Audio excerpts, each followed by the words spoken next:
What a beautiful day for Frankenberry, the world's super sweet new cereal. Phooey! Here's the world's super sweet new cereal called Chocula. Pickle, I've got berry-flavored sweeties for monstrous strawberry flavor. Well, I've got chocolate sweeties for monstrous chocolate flavor. Frankenberry, Called Chocula. meow. Frankenberry called Chocula. The following is a presentation of ABC Sports. Join us this February for our exclusive coverage from Lake Placid, New York, when the world comes to America for the 1980 Winter Olympics. One doesn't think of Atlanta, Georgia as an ice skating capital, but it has been this week as big crowds have come to the Omni Arena for the 1980 U.S. Figure Skating Championships. With the Olympics still almost a month away, the pressure is already being felt. Here were Ty Babylonia and Randy Gardner, the U.S. and World Pairs champions, in the short program, the first of two phases of their competition. Ty, here, falling of a double flip. Not the sort of thing you'd expect from world champions, but this is an Olympic year and nerves are tight. Linda Fradiani is another world champion pointing for the Olympics. You might think that the national championship would be easy, a mere way station on the Olympic road. Not so. Again in the short program, Linda had that mishap, and watch for another one coming up, putting additional pressure on her for the 4-minute free skating program that's yet to come and that we'll be seeing today. The pressure is on. And in figure skating, you're all alone in the spotlight. There's no place to hide.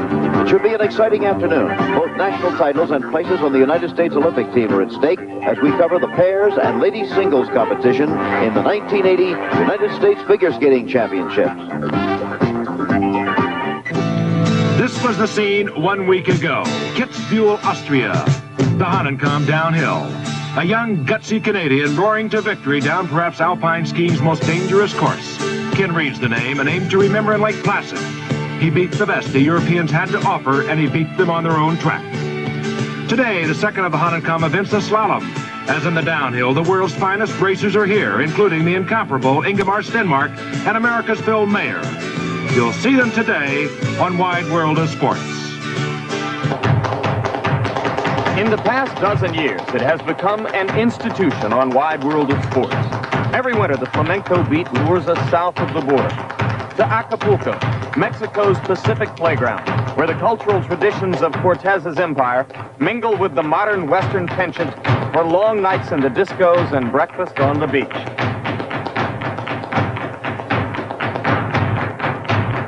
But the flashing feet of the flamenco stars form a sharp contrast to the heart of our mission to Acapulco.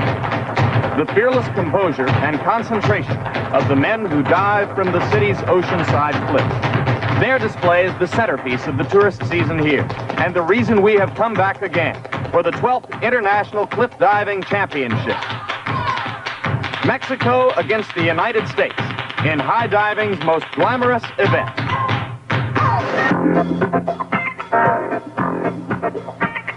Also today on Wide World, an up-to-the-minute report on the proposed boycott of the Moscow Olympics. You'll hear from some of America's top track and field athletes reacting to yesterday's meeting between U.S. Olympic Committee officials and Secretary of State Cyrus Vance.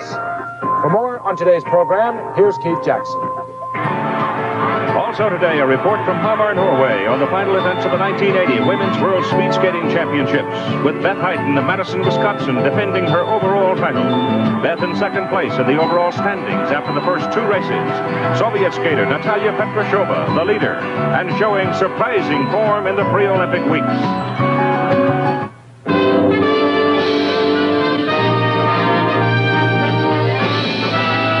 Spanning the globe to bring you the constant variety of sport, the thrill of victory, and the agony of defeat.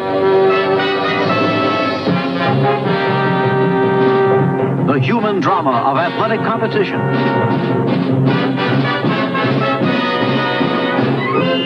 This is ABC's Wide World of Sports. Brought to you by Anheuser-Busch Incorporated St. Louis, brewers of Michelob beer. Weekends were made for Michelob.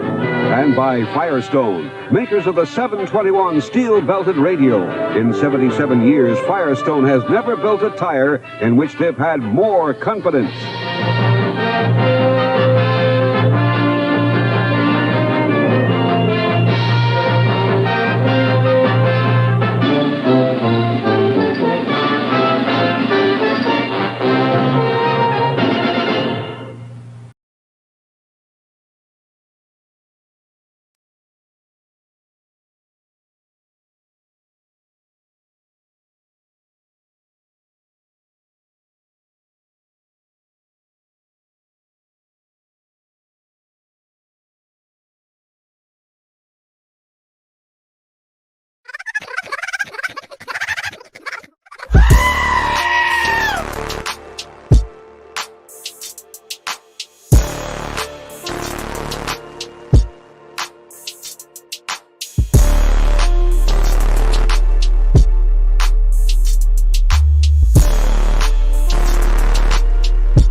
What up, Cyberspace Cadets? I don't know what's going on. It's weird having some bizarreness happen on the. It's buffering. Yeah, we're getting some buffering, and I don't know what's going on. But it definitely reflects. It's like the dude with the French fries was me. And putting the fries in the thing is like watching TV, trying to find just something fun to watch. It's incredible. This thing is saying my stream is disconnected, but it hadn't. All right, good. You're wrong, OBS. You're wrong. You're getting the cog treatment, I see. I don't know, man. Jeez. Anywho, what up, Cyberspace Cadets, Cyber Fam, and Fanbots galore? That's right. It's Irate Prostate. It's Friday night, and that means it's time for ice cream. Not ice cream, the cream stream, because I got the cream team. Goddamn, Irate. Get your shit straight. Fuck. Anywho, A is for Atima. Hey. I hope y'all are having a good night, okay? B is for BECCA. Hey, guys. R is for Roasted Opinions. Good evening, everybody. And, of course, T is for Trippypoop. What up? Sorry if I burped on the mic a minute ago. I didn't mean to do that. I had invited Dr. Functional to join us, and I don't know where he is. So I'll try to raise him in a second on the DMs. So how's just in the chat? What? He was just in the chat. I know. I saw him too. But so we were talking a little bit about earlier about the mask thing and how awesome it is to go out and interact with people who vehemently disagree with you. Okay, full disclosure, I'm 5'7" and I weigh about between 130 and 145 pounds, depending on which scale I get on. So, and I got dreadlocks down to my ass. So, and I'm wearing this bright yellow, sparkly, like covered in sequin and shit face veil. Mm-hmm. So, and I walk next to this very large, kind of intimidating looking husband. So it's, it may have something to do with that as to why I get a lot of really weird passive-aggressive responses to my mask. But it could just be that I live around a bunch of bitches. I don't know. Maybe. It could be a combination of both, too. But yeah, no, so it's all right. That was an inside joke, y'all. Sorry. Oregon. Or something like that. All right. Like, be like, let's get him. That's how it is. Yeah. Did you guys see the nose thingies? There's nose thingies now, guys. There's these little things that go on your nose. I put it in a group chat so we could, I've seen them. And I'm like, Freaking "That's supposed to ridiculous. protect What the people from what fuck? now? Breathing? Oh, this is just like, back in the day they used to do snuff, or they would put like God. they had the handkerchiefs with the positive aroma shit. It's like jeez. because nobody took baths back then and shit. They all smelled horrible, like sex, doo doo and doo doo and sweat, man. It's like, oh Jesus. Yeah. Yeah. So yeah, it's the same thing. It used to be, it used to be common for people to bathe once a year. Yeah, only Whether they needed to or not. Only a pretentious fucktard would put on something like that. I'm just saying. Okay, what is it? That's my question. It's called a To filter your nosegay. air. It's called a Nosegay? nosegay. It's there to make your nose happier to be around all these smelly guys because nobody takes a bath except once a year. Yeah.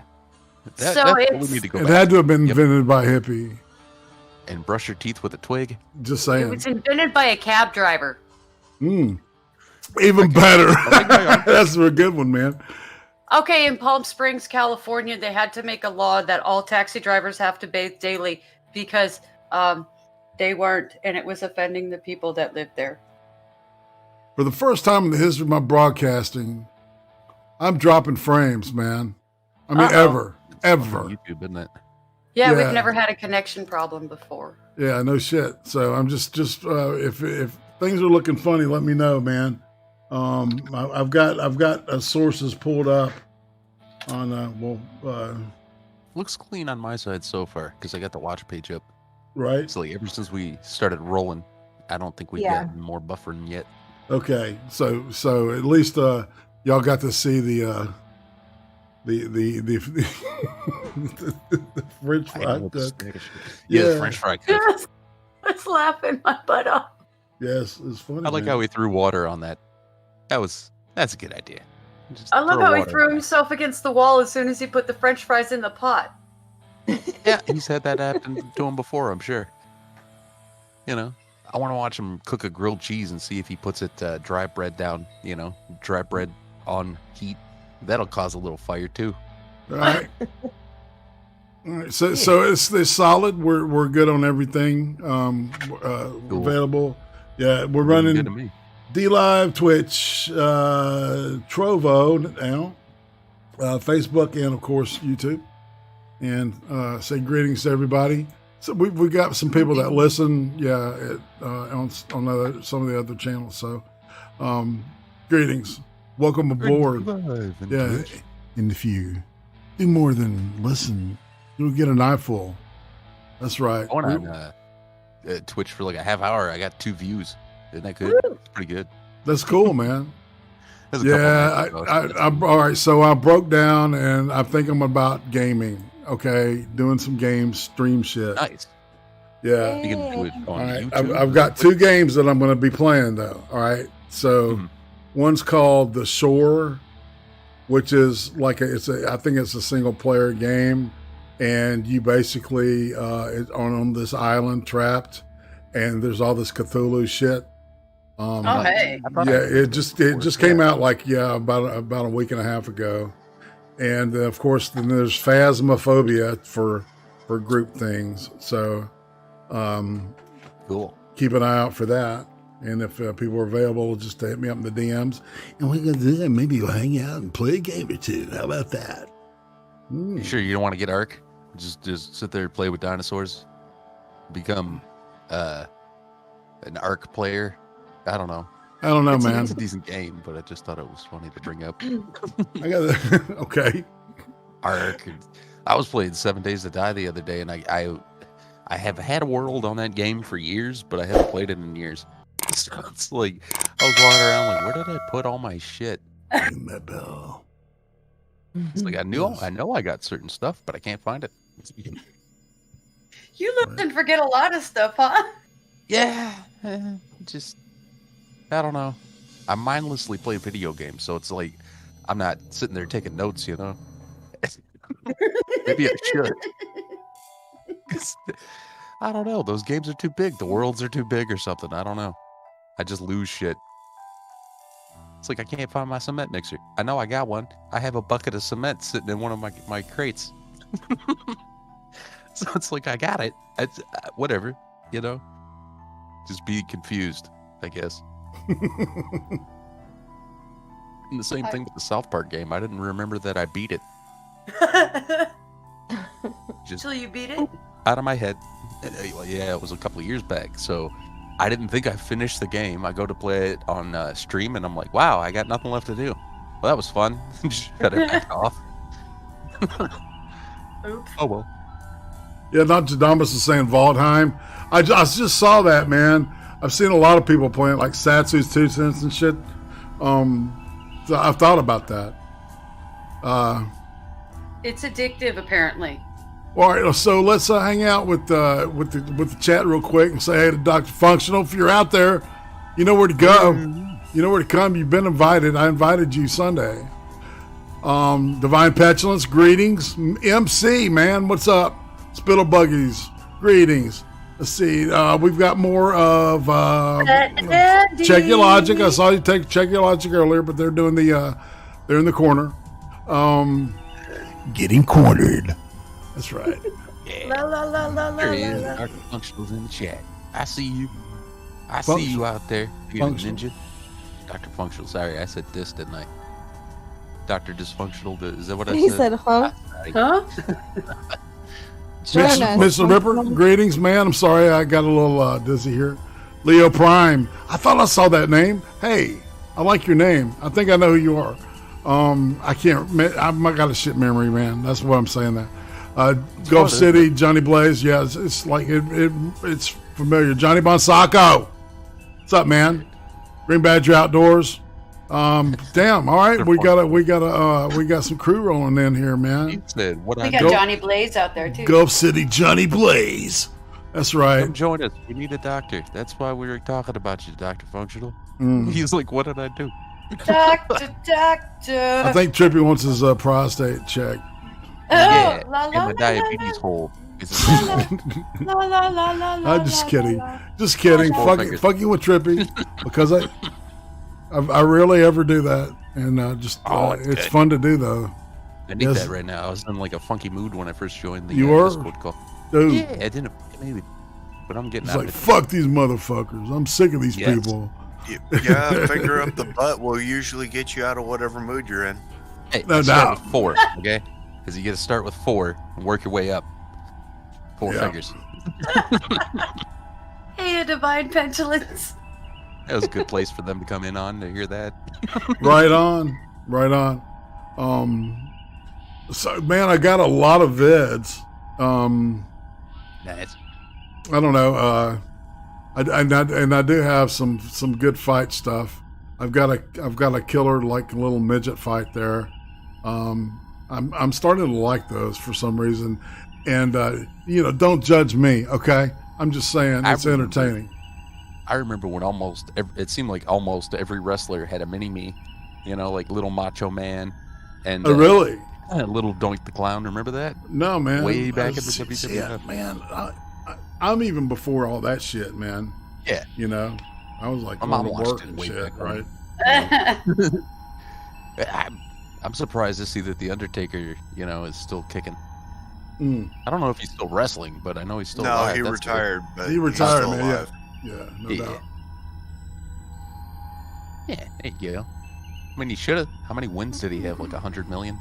It's like he was the favorite, Right on. Locker room leader. I heard that too. Yeah, I heard he'd sit there with like a bottle of Jack and tell the other wrestlers what to do.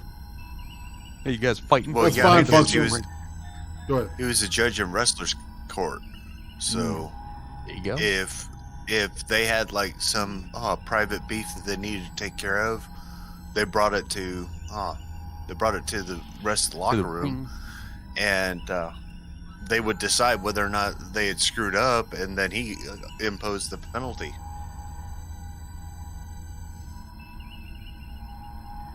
Oh, Messed up my audio. Sorry. I totally forgot about that. You're right.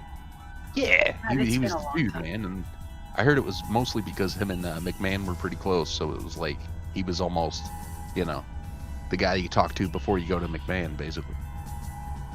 Right? He was a solid earner the entire time.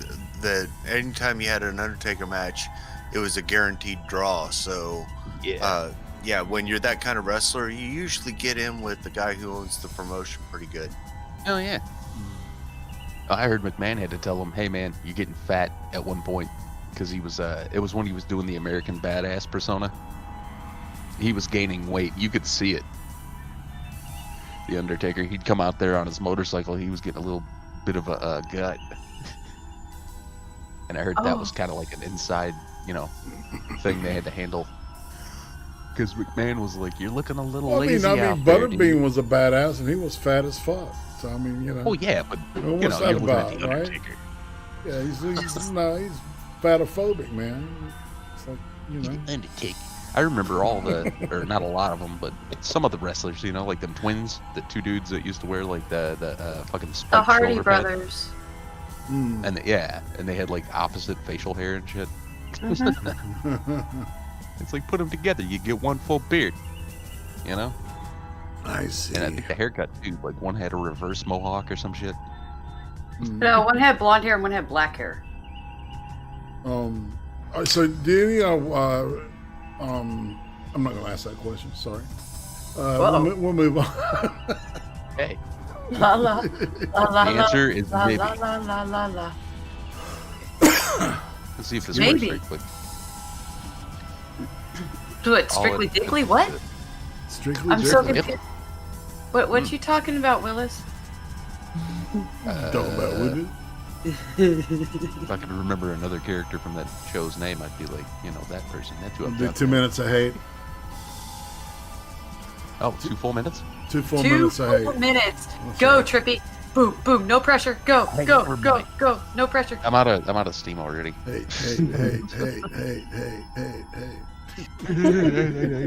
Hey, Carl. I see Carl's out there. He said, at Trippypoop. I noticed it. He says, him and McMahon were close.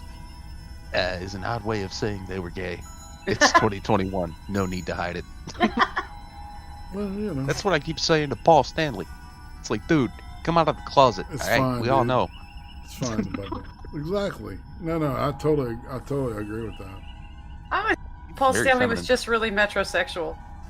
Yeah. Yeah. Maybe. Well, Rob Halford made a pass at my friend and was rubbing his neck and shit. That was one time I met Judas Priest. I had met, it was Iron Maiden, Whitesnake, and Judas Priest playing at the Fox in Atlanta. It was like 1980, I want to say 1981, maybe 82. Oh my God! All the cocaine.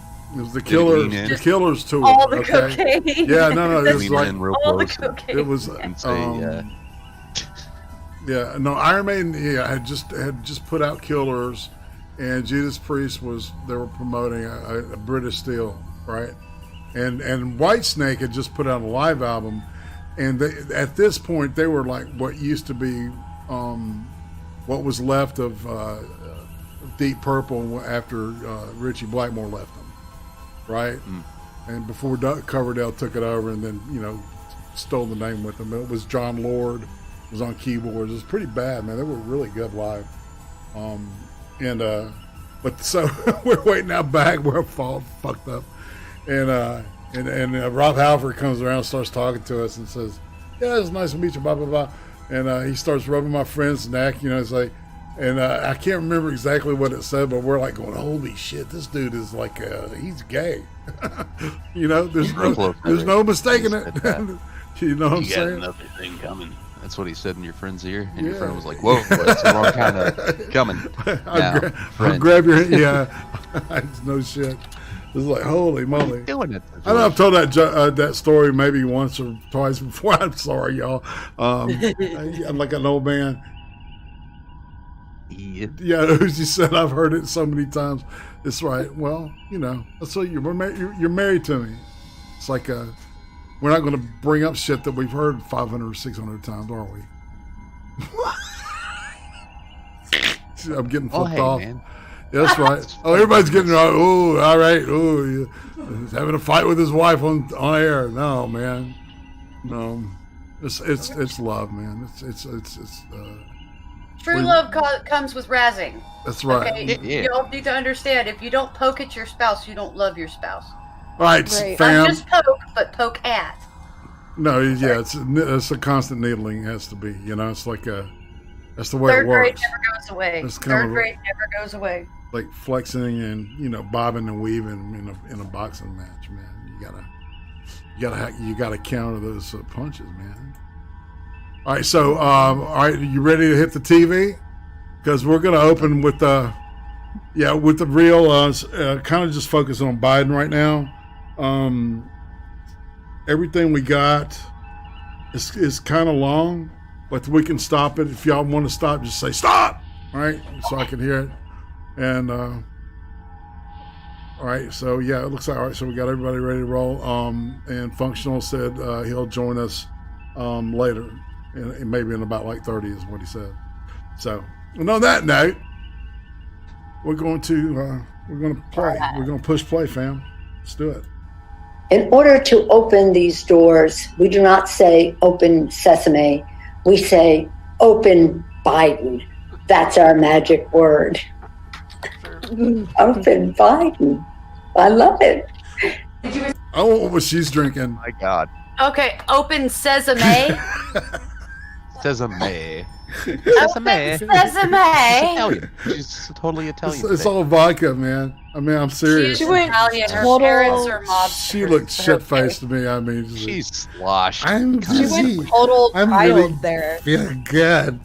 It's like, all right, Nancy. All right, so yeah, and here's the Prez, man. He's getting a flip, but there's also shit. Anyway. Did you give a briefing about the border today? Yes, I did. What did you learn? A lot. Is there a high set border, sir? I won't be able to handle it.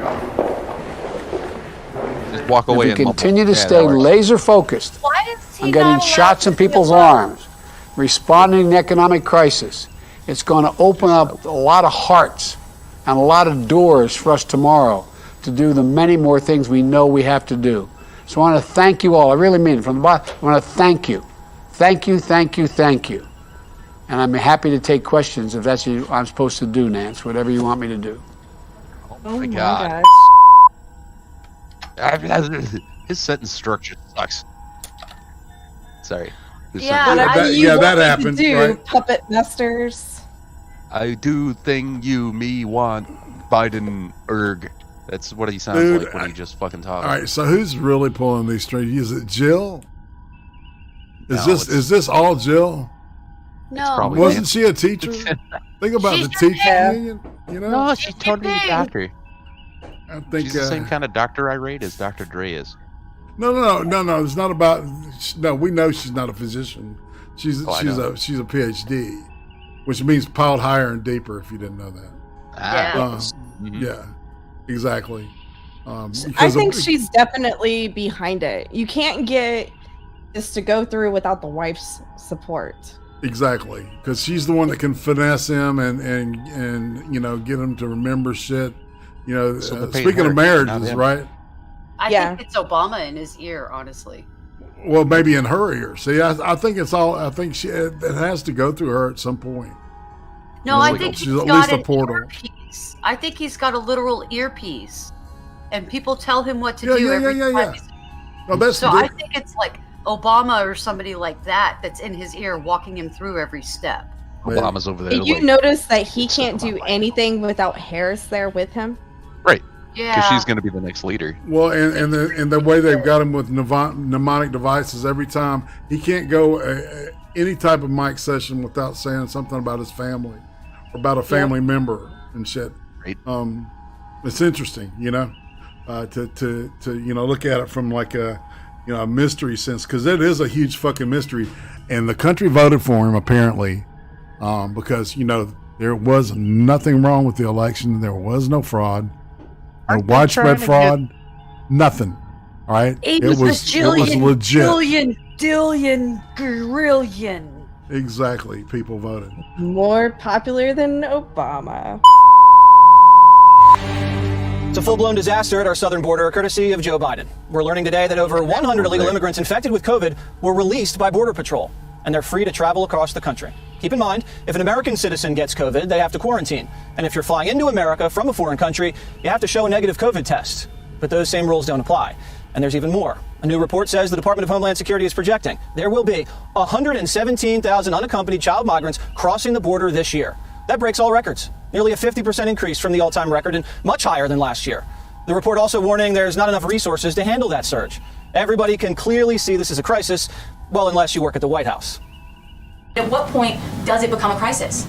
Well, I would say I don't think we need to meet your bar of what we need to call it. We are approaching this humanely, and we are approaching this in a way where we will keep the children safe. Did you see a briefing about the border today? Yes, I did. What did you learn? A lot. Is there a crisis at the border, sir? We'll be able to handle it, God willing. So that's what he said. him. We don't have to buck to your standard of a crisis. Like, we have our own. We have our own. Own standards and words. I mean, guys. Jesus, she's like still in the sorority. Jesus Christ, Right? She's like stuck in. What? You guys, you realize that after that, it's going to be like first administration to talk back to the media is Biden's. Like, you know, they're going to try to say some shit like that. At some They're point, like, they're the first administration to talk back. Like, they claim that Biden was the first one to have an all-female staff that talks to the media. It was Trump that had an all-female staff that talked to the media. He was the first president to have that, but they said that Biden was. Oh, well, guess who's joining Fox? Shh. All right, the secret. Shh. All right, it's coming up. It's coming up. Watch. All right, Gutfeld, I think they want this to happen. They invited the surge, and then it's easier to smuggle a child across the border. They bring back chain migration. You grant amnesty or asylum to a child, and that whole family gets to come up and become American citizens now. And that's what they want. They vote Democrat, and there you go. Did he say, God willing, like after that, like everything's going to work? I mean, it doesn't inspire confidence when that's the last thing he said. I think that's what he said, right? God willing, you know? That's like your doctor when he's leaving. Yeah, is everything okay? God willing. You know, it's like, thanks, pal. 117,000 child migrants unaccompanied by adults. So I asked this last week. What happened to their loving parents since November when Trump was accused of ripping children from their parents? Now it's like I'm beginning to think we were lied to about that there weren't parents, that it was always like this. You know, my wife was gone for a couple of months. She came home and found out all the plants were dead.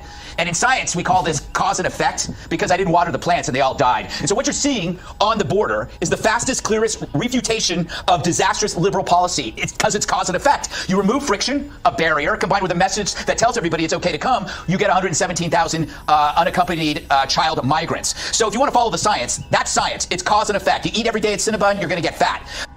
And I totally agree with Carl here.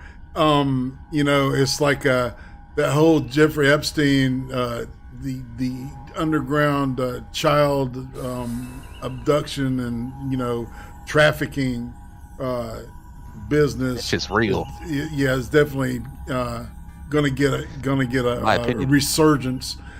You know, from all this shit, you know, I thought the same fucking thing, man. I said, well, you know, child trafficking's back on. So as soon as first thing, Biden, one of the first things he did was overturn all the stuff Trump did. Executive order with an executive order, guys. That's what we got to do. So the rent-a-child booths on the other side of the border are booming right now. Mm-hmm. And it's not enough that they remove the meaning of the word racism. They got to remove the meaning of an executive order too. And I just keep doing it until nobody respects it. Right. Exactly.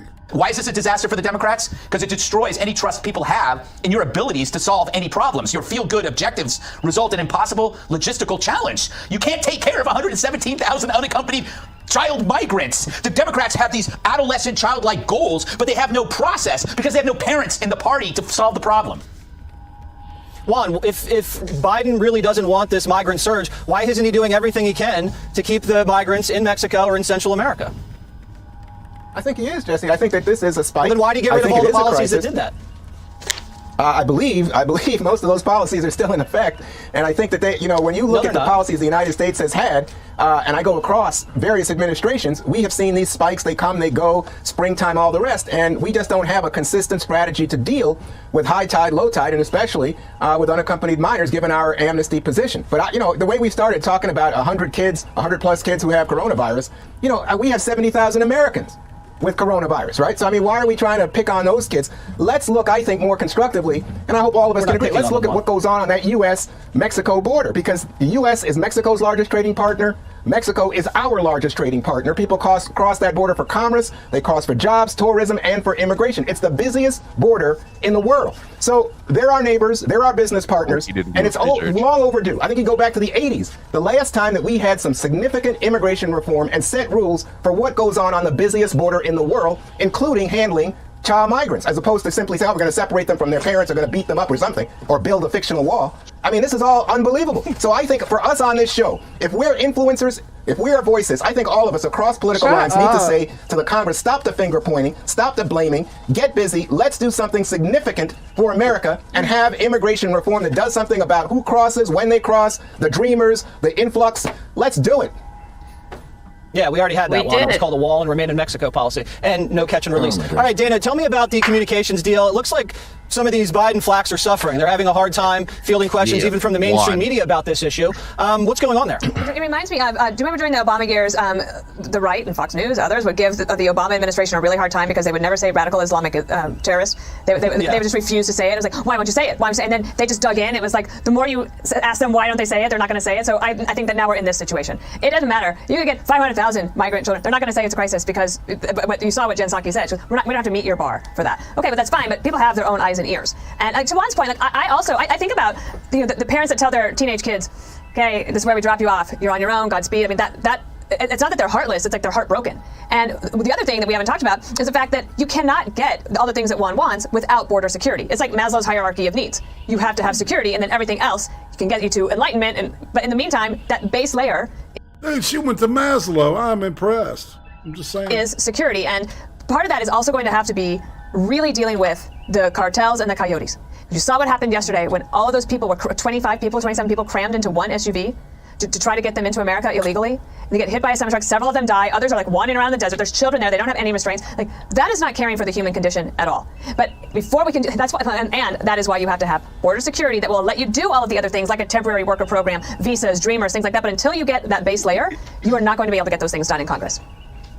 Yeah, President Trump, Katie, did that. He threatened the Mexican president to designate the drug cartels as foreign terrorist organizations if he didn't start cleaning up the surge from the south. And then the Mexicans put the army down along their Central American border, and a lot of those caravans stopped. Biden comes in, Mexican army leaves, and now we have this. Well, and you have the new DHS secretary saying, basically, come right in, but maybe wait for a little while. But the big scandal in the news of the day is the issue of the administration releasing 100 COVID-positive cases of people who have come over the border who knowingly got on buses to go to different parts of the country. You had one woman in that FoxNews.com piece who said, well, I tested positive, I don't feel anything, so I'm going to get on a bus with my kid and go to North Carolina. Where's Dr. Fauci to talk about the super spreader event of 100 positive people knowingly and voluntarily moving on to different parts of the country? Remember all these CDC graphics that they produced, the one of the choir? So there were 67 people and one person in the choir who had COVID, and they spread it to 87% of the people in that room. So if you add up the number of people, the 100 cases we know of, that's thousands of people who are going to get this disease as a result of the federal government not doing a better job of making sure these people are quarantined. And the standards here are insane. Every state has different standards. In New York, you have to quarantine for 14 days or whatever. Maybe it's changed since then, just for getting on a bus, just for traveling, not even with a positive COVID test. And for the White House to sit today to say, well, it's just a local issue, they're the ones who are about to send every American a mask. Why aren't they talking more about the idea that they're letting these people in who are COVID positive after we've just gone through this pandemic? It's absolutely insane. It's insane. You wouldn't do it at an airport, so you shouldn't be doing it. What is she talking about, sending every American a mask? I don't know either. I'm confused. Maybe, maybe you get Did I misunderstand her? Yeah, I heard that too. I think she was referring to on the Google machine. You know, go ahead. Sorry. Let's just keep rolling it. On foot across the southern border. Let's bring in Kayleigh McEnany, former White House press secretary and Fox News analyst, for the first time. And now that you're on the team, welcome. Congratulations. Welcome. Congratulations. Thank you so much. So good to officially join you guys. So what have you been doing? I haven't been keeping up. I'm only kidding. I'm going to the zoo with my daughter, having a lot of fun. All right, you had a couple of weeks off, but in between you had one of the hardest jobs in America, in front of the most hostile audiences in America. I'm just shocked. I know the President Trump, his approach was, I'm going to back up the states. They know their people better. They know their state better than me. And he got criticism for that. The states want their autonomy. Are you surprised at the tone and those comments because Governor Abbott wanted to open up his state as well as the governor of Mississippi and soon Alabama? Yeah, I actually am surprised. He was supposed to be the great uniter. Obviously, that wasn't the case, but this is what Democrats do to people who think differently than them. Tate Reeves was spotted. Yeah, he referred to them as Neanderthals, by the way, just in case there was any confusion. And I love they call us the deplorable response over of at the CNN. Neanderthal Museum, too. What? Neanderthal Museum's response was classic. Yeah, come on down and check out our museum.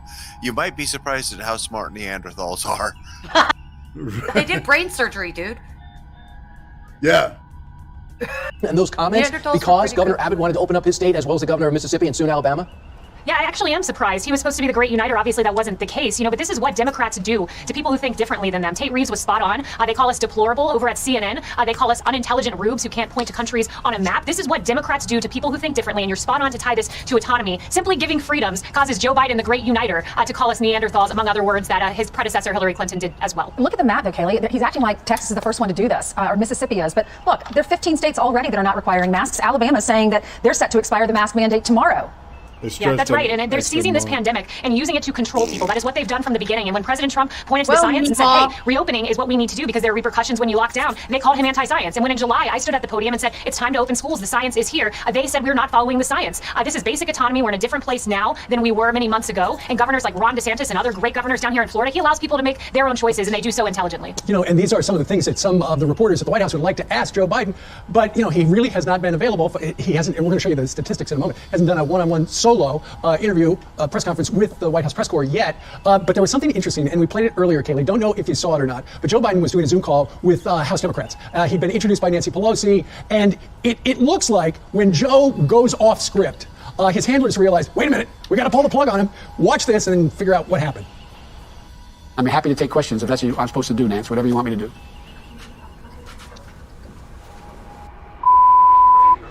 Well, it looks like he was not supposed to take questions, but it could have been one of those things that we have seen in the past where only his initial comments are telecast and then they break into discussion groups that are not seen by the public. But nonetheless, why hasn't he had a solo press conference? That's the big question. Is it like the campaign where he was hiding in the basement?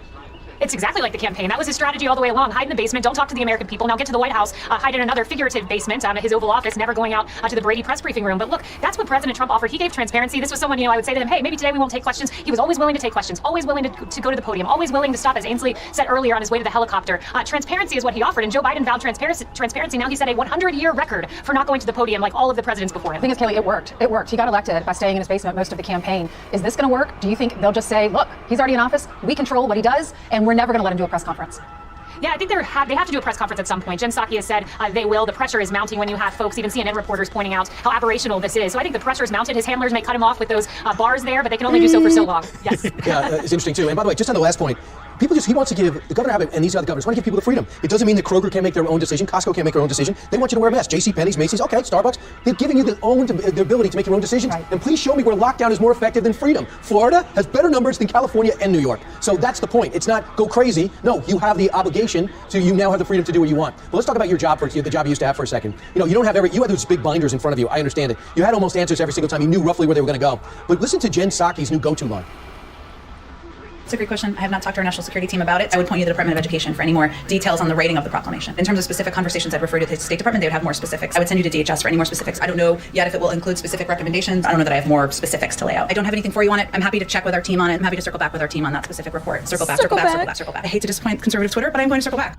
So, I mean, you can't anticipate every question, but is that acceptable? You like a traffic? It's like you're a crossing guard. Look, I've said before, and I mean it, I wish Jen Psaki all the best. It's a very hard job. But that being said, we took great pains in our administration to do hours and hours and hours of research beforehand, days sometimes, calling Secretary Azar firsthand, calling Carrie Kupak over at the Justice Department to get answers. And the great thing about being in the Trump White House was I always knew where my boss stood. Unlike other press secretaries that maybe didn't have walk-in privileges to the Oval, I could walk in at any time. I always knew where he stood. Before every press conference, I would go in with a list of items that I thought the press would ask and go through one by one. I always knew where his head was at, so I didn't have to do a ton of circling back because President Trump gave a lot of access to me. Well, I have heard from people in the press room that they actually do eventually get back to the reporter and try to answer that question, either Jen Psaki or somebody from the communications team, just not on camera. Let's talk a little bit about what's going on Capitol Hill. One of the reasons that Joe Biden had that Zoom with Democrats was he's obviously trying to make sure everybody's on board with the $1.9 trillion stimulus.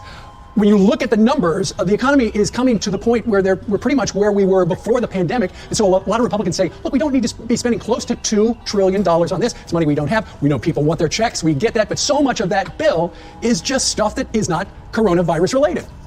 That's exactly right. It's pet projects. Only 9% goes to COVID. And what Joe Biden should do is instead of just paying lip service to bipartisanship on this, he should actually do it, because President Trump, back in our administration, we managed to get 3-4 pieces of bipartisan COVID legislation. And what Joe Biden's done, he said he was going to unite. He said he was going to engage in bipartisanship. So what he does is this gimmickry of, I've talked to this many Republican elected officials, but he never takes a step towards them. It was the previous administration that got bipartisan Neanderthal thinking?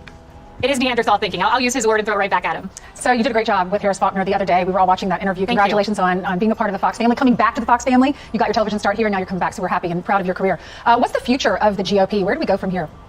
Look, I think where we go from here is where the people take us, and the people have sent an unmistakable message that they still support President Trump. The polling shows that. There are other incredible leaders who have said, hey, the party's going in this direction. I'm going to go that way too, like Ron DeSantis, Kristi Noem, the Vice President, Mike Pence, an amazing person, Josh Hawley, who you just had on. The leaders of our party need to follow the direction the people take us, because I'm so proud that at this last election, we got the most black vote any president had gotten in 20 years, biggest Hispanic vote in 16 years. I mean, it's extraordinary the way this party has opened up, and we need to continue to welcome more and more people into this tent. Kelly, a lot of speculation on the relationship between the former president, President Trump, and Vice President Pence. He wasn't at CPAC. The president had a very strong speech at CPAC. So did Ron DeSantis, had a great show, and Kristi Noem. Where was Mike Pence? What could you tell us about the relationship between those two? Because you couldn't get a piece of paper between them for 4 years, and now they don't seem to be in communication. What's the truth? It's amicable. I'm not, fully read into their relationship, but from what I've heard, they're on great terms.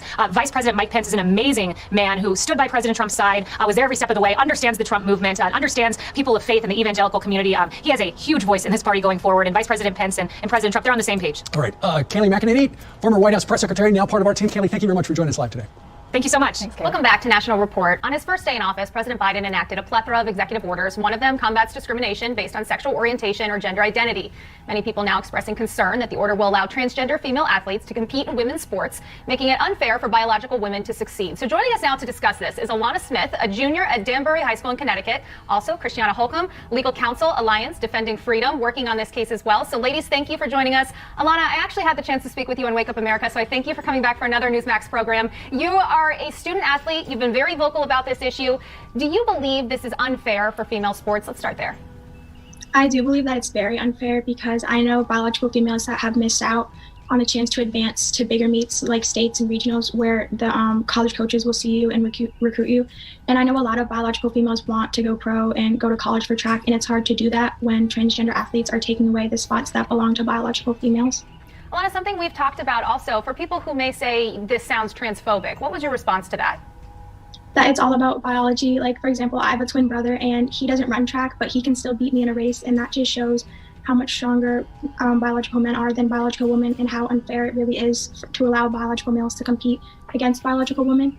Yeah, that's something I was going to bring up. You have a twin brother. We talked about that last time. You're used to competing at a higher level. You have come from a very athletic family. Your dad, Lee Smith, a Hall of Fame pitcher. I also want to bring in our panel for this discussion as well, Joe DeGeneva and Victoria Tunzing, to talk about this topic. And Christiana, I want to get to you. This is not the only person you're representing in this case. So what has the legal action been happening in this case? That's right. It's our privilege to represent 4 brave female athletes in the state of Connecticut, where 2 biological males have taken 15 women's state championship titles over the course of just 3 years. So Alliance Defending Freedom filed a federal lawsuit on behalf of these brave young women, and we're asking a federal court to really restore the purpose and promise of Title IX to female athletes and ensure that girls like Alana can continue to have a fair and level playing field. And talking about that playing field, Joe and Victoria, I want to get to you. I want to read you this statistic. The fastest woman in the world right now, Allison Felix. She has more gold medals than Usain Bolt. There are more than 300 high school boys right now in America alone that could have a faster time than her in the 400. And she's the fastest runner. So how does this make a level playing field? Well, the bottom line is this is utter nonsense, allowing transgender athletes to compete with young women. But it should be the determinant. If they want to have transgender athletes compete, they should compete against other transgender athletes, not against young women. That's just not only unfair, it is against the laws of nature. The reason they are winning is because they are bound to win because of their physiological makeup. They are different. They are stronger. They have bigger muscles. Their entire bodily makeup of the transgender is different. This is so outrageously unfair to these young women, and such a violation of Title IX. A federal court function right away, striking it down. And let me go into some. Dude's got a potato, doesn't he? Yeah. This is almost done. Legal history here. God bless you, Christina. I was in the generation of women lawyers who had to teach the courts about what Title IX meant, that it meant women should have equal access to athletics as men did, because we were where universities were spending millions of dollars on men's athletics and like $200,000 on women's athletics. So we fought for equality for women. And what does this do? This does away with that legislation, Title IX.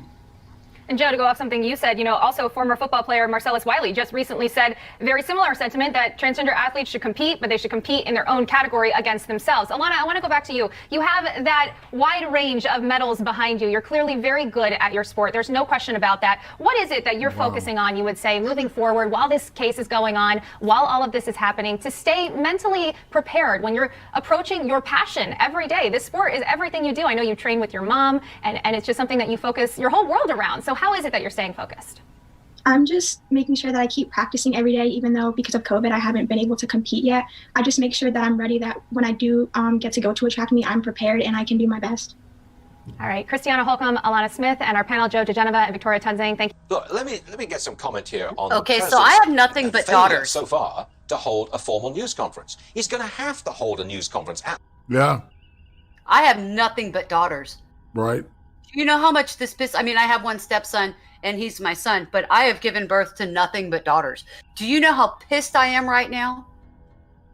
Like, there is no way for my kids, there is no way for my kids, my daughters, to naturally be the athletic people they are in this environment. And up here, damn near every girl I come across that's a teenager up here is trying to be a fucking boy. And damn near every boy up here is either trying to be a fucking rapist or a girl. Skinny jeans and long hair. No, they ain't even doing the long hair. They're just fucking greasy and sticking bras on their fat man boobs and wearing skinny jeans and high heels. You think I'm lying, honey? No! I found a guy like that on Twitch. Dude sits there in like a muumuu. And he shakes his fat ass when people donate to him. Why do you watch that, Trippy? Why do you watch that shit? He does crunches, I rate, when people donate to him. You need help. I'm just saying. Yeah, what are you doing? Do you guys understand why our boys are trying to be girls right now? Because if they're boys, they're going to be the called girls rapists. get all the fucking special privileges, and they get away with rape, and they get away with murder, and they get away with being aggressive and violent. They get away with everything that boys get held to the double standard for. Well, it's also because society is canceling out our men. Oh yeah, they are. Right. Absolutely. White males, the worst thing you can be. Right, so they're looking for a place to be accepted. And this administration with the trans shit, they're like, oh, okay, our government embraces this. So more and more boys, not just the white boys, but a lot of our young boys are coming out as trans because they know they'll be fully accepted over there. All right, so here's a scenario. Here's a hypothetical scenario. All right, so in 4 years, we get invaded by China. Mm-hmm. Well, Right? and they have a bunch. They're pushing their men to be masculine. That's the point. Is that they're actually going to have people in shape, not a bunch of When you do the soy thing, you can't build as much muscle, right? You have to have that testosterone, and activity gets your testosterone going, right? Sometimes, and yeah,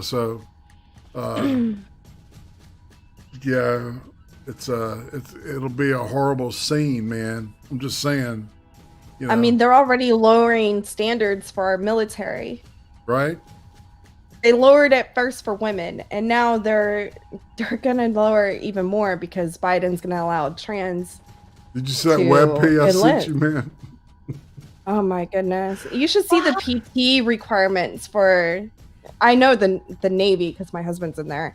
It's like they don't really use the BMI anymore, and they came out and said that I think for the women. They're allowed to have up to a 40-inch waist now. Excuse me, that's Wimson. Say what? That's Wimson. Women's, yeah. They're allowed to have a 40-inch waist? Yeah, and I think the guys were like up to 45 inches. They are lowering standards big time. That's funny. For everything. God. They're not doing sit-ups anymore. They're doing planking.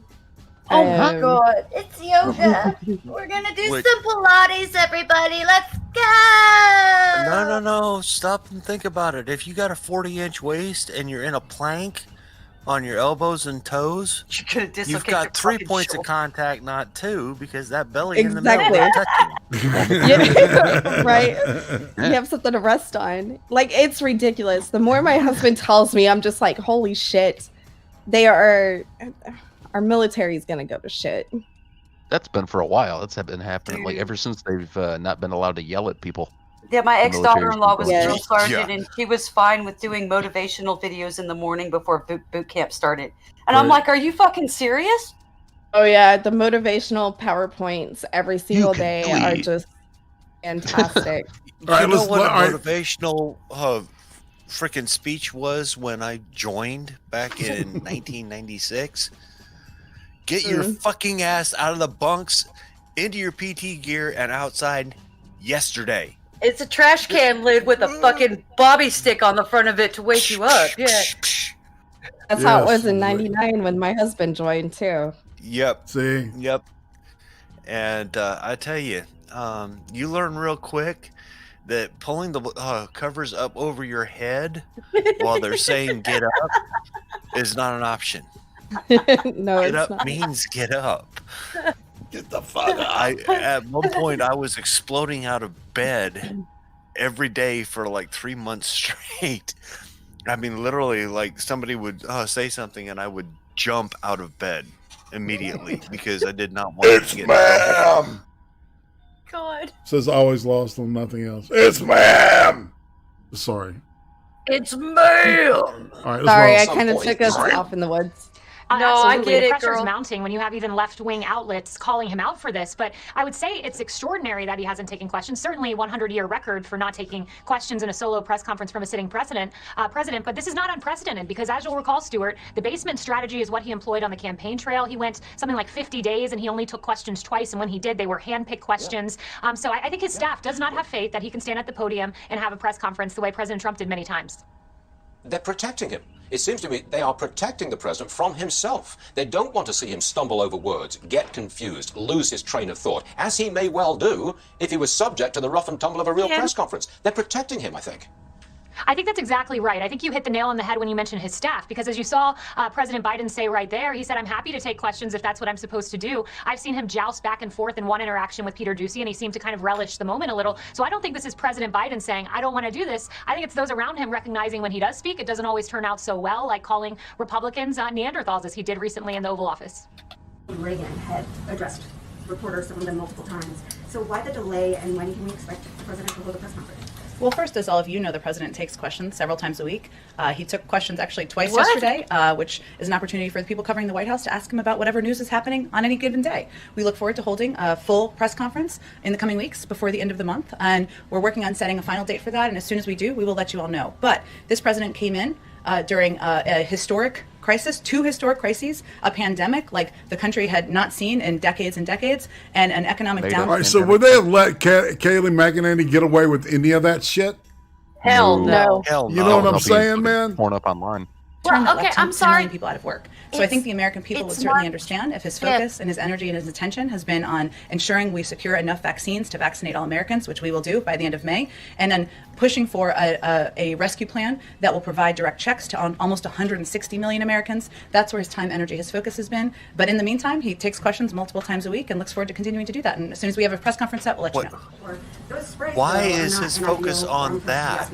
Congress isn't still hearing the freaking bill. Why hasn't he answered questions from I the want to press at see this him point? do a Is there cognitive something test on I think TV. he's answered questions. I wanna believe see the him count is go almost without 40 making times. racial So, epithets. and I would say that his focus again is on getting recovery and relief to the American people, and he looks forward to continuing to engage with all of you and to other members of the media who aren't here today. And we'll look forward to letting you know as soon as that press conference is set. And then on the AUMF, can you talk a little bit?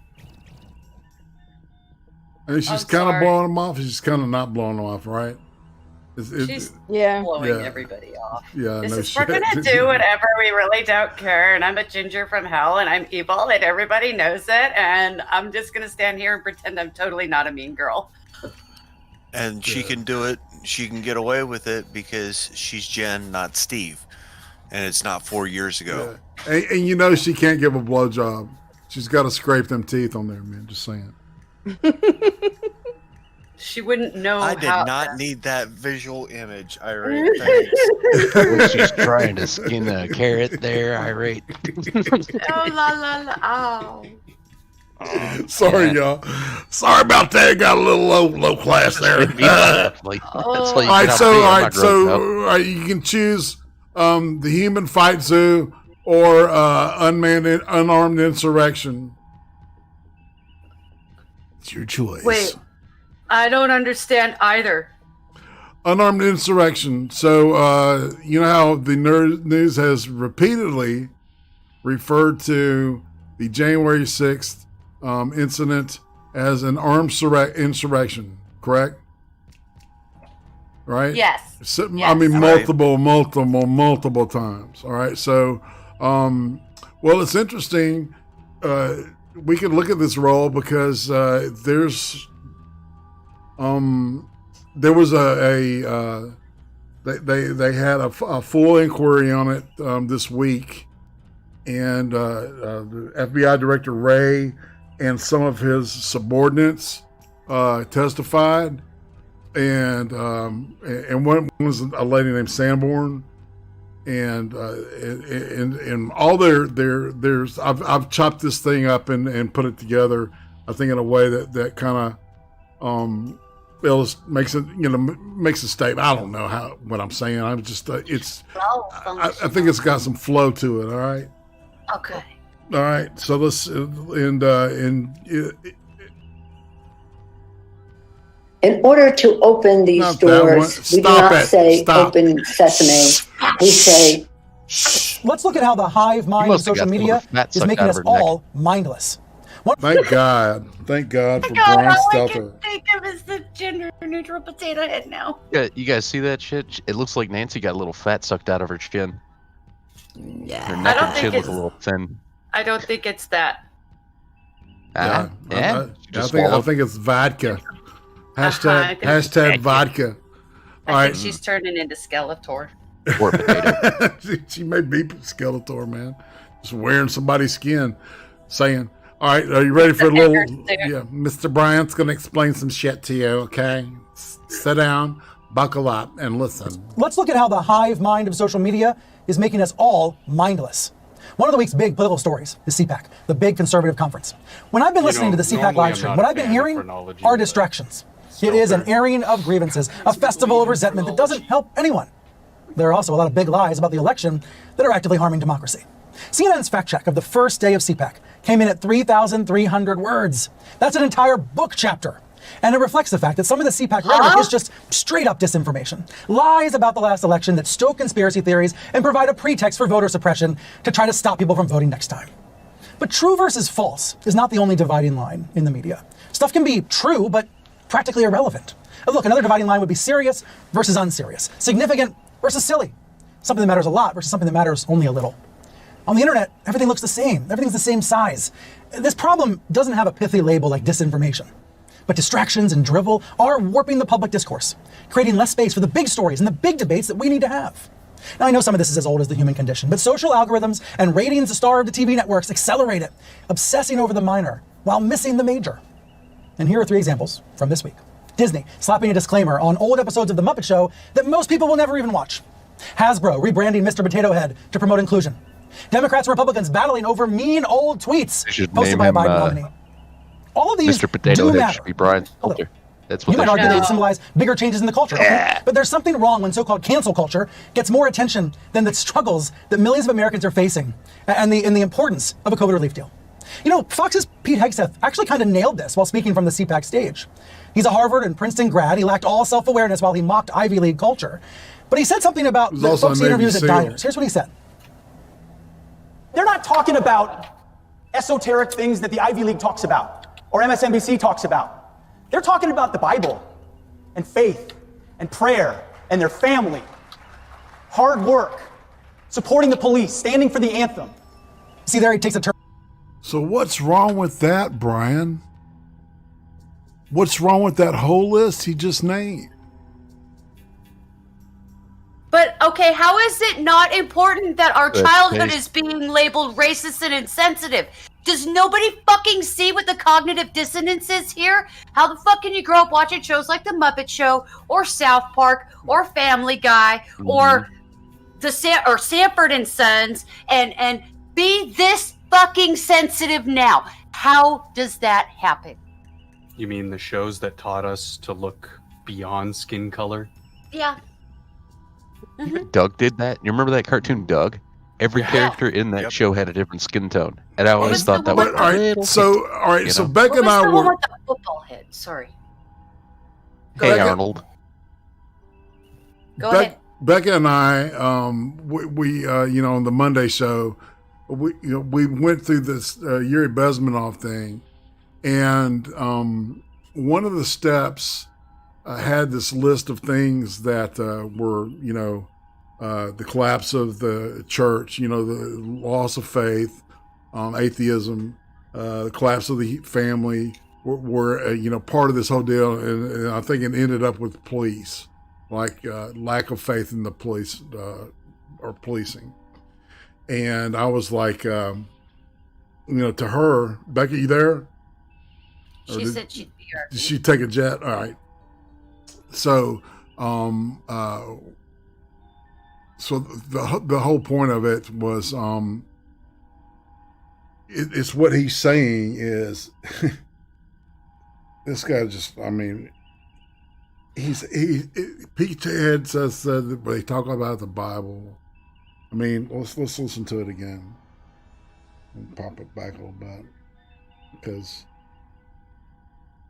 my question is what's wrong with this stuff that he's talking about? Grad, he lacked all self-awareness while he mocked Ivy League culture. But he said something about the folks he interviews at diners. Here's what he said. They're not talking about esoteric things that the Ivy League talks about or MSNBC talks about. They're talking about the Bible and faith and prayer and their family, hard work, supporting the police, standing for the anthem. See, there he takes a turn down Fox's propaganda path, talking about the anthem. But there's a glimmer of truth in his word. What? What anthem? What? The national anthem? Is that what he's talking about? Yeah, he's talking about the national anthem. Wow. Oh, little fat, pig-headed ass little bitch. He needs to make that tie a little tighter. You don't think maybe that tie needs to get a little tighter at this point? Yeah, Seems then a he'd little look like loose, Mr. Mackey. don't it? He'd look like Mr. Mackey if he tightened that bitch. His head would swell up. I don't know, man. He's at reliable sources. I have to trust the guy. It says it in his name. It says it in his name, obviously. Obviously. He gets on there all the time. Me. Let's cause controversy.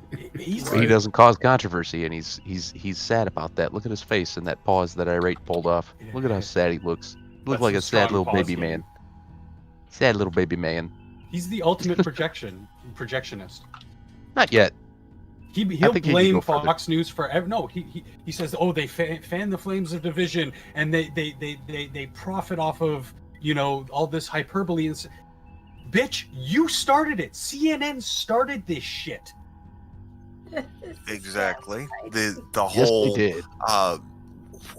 speech that he gave about nobody caring about CPAC, and yet CNN has done nothing but cover CPAC for like what, a week straight? Yeah, they did. There's no Orange Man to talk about. They're struggling right now. Well, he was at the end of CPAC, the Orange Man. So right, and so at the end of CPAC, his speech was pretty much, "I ain't going nowhere," and follow me, pretty much, and that scared the shit out of media, right? So like, oh fuck, he's not going away, people. Oh fuck. Yeah, why do you think it was stricken from the internet? Exactly. It was interesting, wasn't it? I'm glad I grabbed this shit. Oh, family matters. Hard In work all matters. honesty. So, then why was Mr. Potato Head mentioned 35 times on Fox News and Fox Business this week? 35 times! Because it was funny. Oh, the answer is because it's easy. It's cheap. It's really No, easy to it do. was It's so funny. distracting. It was so Potato Head distracts from the suffering so many people are going through. The Muppets controversy distracts from dire inequality. This stuff gets hyped up and passed around, mostly on Twitter, where lots of reporters, myself included, spend way too much time. And the risk is that it warps our judgment and makes sidebar stories seem so much more important than they really are. and that causes even more chatter. That's right. Yes, it says the guy that went through all of Trump's tweets and pointed out the misspellings. It was 188 incorrect misspellings. Exactly. Misspellings. You gotta add that incorrect on top of it, right? Incorrect. It's on their CNN screen. It says 188 incorrect misspellings. 11 consecutive days of Kofifi. No shit. Yeah. They covered Kofifi for 11 days straight. It turned it into CNN. No fucking shit. meme, dude. You can buy shirts that say Kofifi on them now. He's a piece of shit. Kofifi. I know. It's a meme. It is. I say that I have to go get a cup of cafe just Yes. about every day. My 9-year-old knows what Kafivi is now. Okay, so like, it blew up in their face. It's just like everything else they've tried to do. Dry sound effect, right? All right, let's keep rolling. And that's how you wind up with Janine Pirro walking around CPAC asking people, "Have you seen Hunter Biden?" Like she's a bad meme come to life. Oh my God, she has On a Friday, sense I of was about to humor. go to How dinner with dare my you? kids when Donald Trump Jr. attacked me in his speech at CPAC. Something about me He looking like a attacked gender me. neutral. Oh my God, the worst And then the thing tweets ever. started rolling in on my computer. People telling me about Donnie Jr. He should insulting have me. to And wear two face masks. One for his forehead. No, listen to the insult, man. Listen to what he called him, man. It's funny as shit. Oh, hold on. All right, so listen. people, "Have you seen Hunter Biden?" Like she's a bad meme come to life. Here. On Friday, I was about to go get dinner for my kids when Donald Trump Jr. attacked me in his speech at CPAC. Something about me looking like a gender-neutral potato head. Oh, he didn't. Gender-neutral potato head. He's wanting somebody to talk about you really hard. And He just then the wants people tweets to started talk rolling about in on my computer. People telling me about Donnie Jr. insulting me. And I thought of some really cutting responses, some really clever ways to reply, some way to go viral. But then I stopped. I didn't post anything. It was just another distraction. He wanted me to respond. This was just more BS fuel for the culture war, and it does not matter. The best thing we can do for each other in this world of tweet storms is to refuse to be confused by that noise, is to refuse to be distracted. There is too much real news going on. There's no time for potato heads. There is no equivalency by any measure between Antifa or any political left terrorism right now and what's going on the political right. And I always like to remind people when they hear Antifa, that means anti-fascist, which is in response to another. So if you have Antifa, then you have FA, or as in fascist, which comes down to white supremacy. It's the #1 issue in the country in terms of... What? No. Yes. No. It's not the #1 issue in the country. You want it to be the #1 issue. But the logic is whoa. Stop. I'm black today. Stop. What? This is the deal. He just legitimized Antifa by saying that they were against FA. Yeah. Right? Listen to it again. Wait a minute. They were against FA? They have a problem with Vietnamese soup? Yes. No. Notice what he's saying, right? All right. So tasty. I know. Well, There is no equivalency by any measure between Antifa or any political left terrorism right now and what's going on the political right. And I always like to remind people when they hear Antifa, that means anti-fascist, which is in response to another. So if you have Antifa, then you have FA, or as in fascist, which comes down to white supremacy. It's the #1 issue in the country in terms of domestic terrorism and terrorism overall. And it's followed up very closely behind by anti-government militia groups. And that's really where the FBI, I think Director Wray said it today, he's going to focus on that. I would like to see our elected leaders focus on that as well. Nancy Pelosi keeping a deep, dark secret. All right, now we're going to be getting into the January the 6th thing. Should we be preparing for another Waco or Ruby Ridge to start happening soon then? Because this is the same kind of rhetoric that came out right before both of those things happened. Right. I want to These know anti-government militias are so dangerous. Why are they trying to say that fascism is racism? Like, that's not how that shit works. Well, especially since kind of a side fascism effect. isn't what the Nazis did. Nazis weren't Fascism even was what the fascists. Italians Exactly. did. Yes, exactly. It's like that doesn't have anything to do with racism. See, So if you have a problem with it, take it up with Tom. Man, they're just making it the same term so that it's easier for them Right. to fucking So, talk bullshit. Dinesh D'Souza is asking us, what did Nancy Pelosi know on the 6th? He's got some good questions to ask. About her role in the events of January 6th. One of the strangest things about what happened that day was the simple sight of streams of people moseying into the Capitol with token, for in some cases, no resistance whatsoever. People are moving barriers. Policemen, when they're around, are stepping aside. This is extremely strange. Under normal circumstances, if you or I go to the White House or the Capitol, we can't get in. There's all kinds of people to block us. There's all kinds of security. There are metal detectors. So the unobstructed ease of access of all these people, of a crowd of people to get into the Capitol is a mystery. Now, as we learn information about all this, we discover that Trump offered 10,000 National Guard troops to protect the Capitol. This offer was declined. We also find out that Steve Sund, the U.S. Capitol Police Chief, called for National Guard backup 2 days before January 6th. His offer was declined. And declined by whom? Declined by the Sergeant of Arms working in cohorts in consultation with Nancy Pelosi's office. It's kind of an odd fact, but apparently the Capitol Police are under the control of the Congress, in other words, of the Speaker of the House. Not under the control of the White House or of Trump. So Nancy Pelosi is involved in this. And so she, in a sense, says no to added security. Muriel Bowser, the mayor of D.C., says no to added security. They're kind of emphatic on this point. Now, the Sergeant of Arms gives the only reason I've seen given at all for this strange behavior. It's strange because, let's remember, we know that there was a large crowd of people, and kind of an angry crowd, coming to D.C. Trump, during the impeachment proceedings, was faulted. You should have foreseen that there was going to be trouble. Well, if Trump could have and should have foreseen it, certainly the same information was available to Nancy Pelosi. She could have and should have foreseen it. So they knew there was a lot of people coming to town, and yet they declined security. Supposedly this was, according to the Sergeant of Arms, due to, quote, the optics. They didn't want to make it look weird by having all these guards present. Now, this explanation to me makes absolutely no sense. Because first of all, when there is a real threat, you need security. The optics don't really matter. And we know this because for Biden's inauguration, after January 6th, they didn't worry about the optics. There was huge security all over D.C. Massive walls, military troops, guns. So the left is not reluctant to make a show of force when they need to. And in your case, Director Wray, you're a Republican, nominated by a Republican president, confirmed by a Republican-controlled Senate. You have made over $39,000 exclusively in donations to Republican candidates. I still trust you because you check your beliefs at the door and you're doing your job. And in fact, when you interview agents to hire, you can't ask them if they are a Democrat or Republican and whether you should hire them. Isn't that right? That is correct. I will say, Congressman, that I take very seriously our obligation to do our jobs apolitically, independently, and objectively, no matter who likes it, either side. I will also say that we don't subject our agents to political litmus tests. I will also say that we expect our agents to check their opinions, as you said, are entitled to have those views. But we need them to check those views at the door and honor their oaths, and that's what I expect of every agent, analyst, and professional staff person in the FBI.